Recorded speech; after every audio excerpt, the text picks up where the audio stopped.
we've gone over this before. It's kind of like the so you're going into business talk.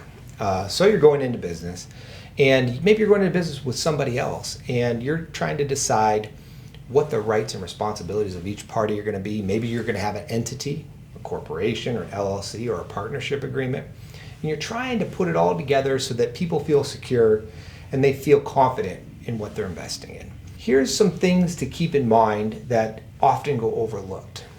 The shareholders, right? The people that own this business, they do very little in the business scheme of things, right?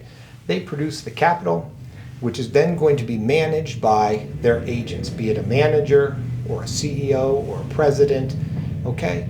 The point being is they do very little in the process and they hope for a return. And when do they get paid? They get paid at the very end. And that's something to keep in mind, that when you go into business and you put your money together and you're hoping for this great return, when do you get paid? At the end or at the beginning?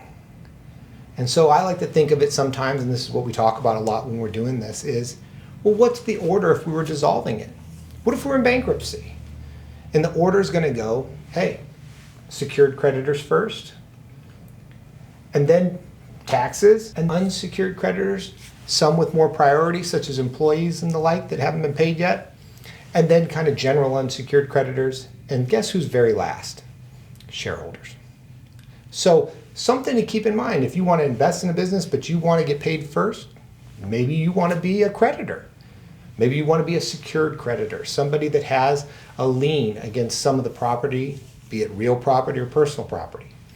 So keep that in mind when we're talking about these great returns that are going to come in the future. It's also important to remember, when am I going to get paid these great returns?